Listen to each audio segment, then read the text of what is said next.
Here's your daily news roundup from 97.9 WGBW. From the 97.9 WGBW newsroom, I'm Connie Fellman with this local news update. More than a week after floodwaters forced them from their homes, Shiocton residents got their first look at the damage left behind yesterday. People had to drive through some still flooded streets after the Wolf River reached record-breaking flood levels during last week's severe storms. Police are reminding people to drive slowly as they begin cleanup efforts. Tomorrow will be a major cleanup day for the community. Shiocton Police Chief Sarah Knapp says numerous volunteers are coming to the village with equipment to haul away debris and do a mass cleanup. Shiocton reopened one day after New London reopened its downtown following the historic flooding. Outagamie County has opened a one-stop shop to help people affected by the flooding. The Resource Center in Black Creek brings multiple agencies together in one location to help with disaster relief, public health, insurance resources, and more.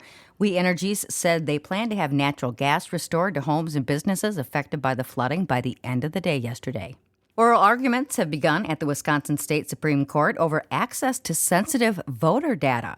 Conservative group Wisconsin Voter Alliance wants notices of voting eligibility to be made publicly accessible, with voting rights advocacy groups saying that's a violation of privacy. Liberal justices on the court pushed back on some of the WVA's arguments, with Justice Rebecca Dollett saying everything about this statute is geared toward making sure that people have that information protected.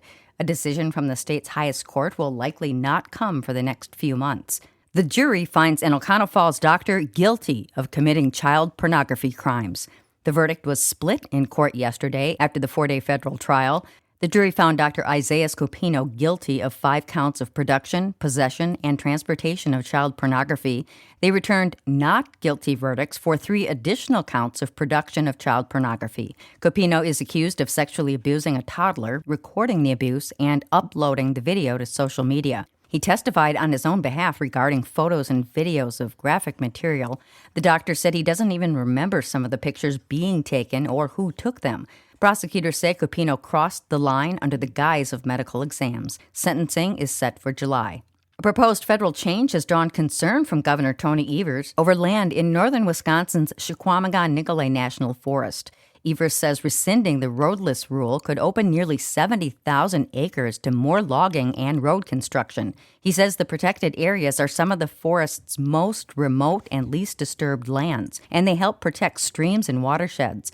Evers is also calling on federal officials to work more closely with tribal leaders before making any decision. Smash Mouth is coming to Kimberly. The popular pop rock band will perform a free concert at Paperfest this year. According to festival organizers, the Grammy-nominated band is known for songs like Walkin' on the Sun, I'm a Believer, and All Star. Smash Mouth takes the stage on July 16th. With news at the top and bottom of the hour, all day and on demand anytime at WGBW.FM, I'm Connie Fellman, 97.9 WGBW News. With Civic Media News, I'm Terry Miller. Wisconsin's Attorney General is taking aim at several major online platforms, accusing them of running illegal sports betting in the state. Josh Kaul announced a lawsuit against companies, including Robinhood, Coinbase, Kalshi, and Crypto.com, saying they allow bets outside Wisconsin's legal system. The companies have not fully responded. Wisconsin recently approved online sports betting, but only through tribal partnerships authorized by the governor. Lawmakers on both sides are reacting after Sarah Rodriguez suggested working on a state budget behind a curtain before being sworn in as governor. Some Democrats and Republicans say it raises concerns about secrecy, while her campaign says it's about early coordination, not the official budget process. Rodriguez says she wants to avoid division and move quickly on policies that help people. Others, including Governor Evers' office, say public input should remain a key part of building the budget. A long-running Wisconsin debate tradition is returning this year with a live broadcast ahead of the governor's race. The WBA Foundation will hold the debate October 9th at 7 p.m., with Milwaukee PBS producing and stations across the state airing it. Eligible candidates will be invited, and more details are expected soon. An announcement has poured out of UW Eau Claire. Edwin Martini set to become chancellor at the school this summer. The Universities of Wisconsin Board of Regents approved his appointment, and he will take over on July 1st. Martini currently serves as provost at UW Oshkosh and has held several leadership roles in higher education. School leaders say he brings a collaborative style and strong experience.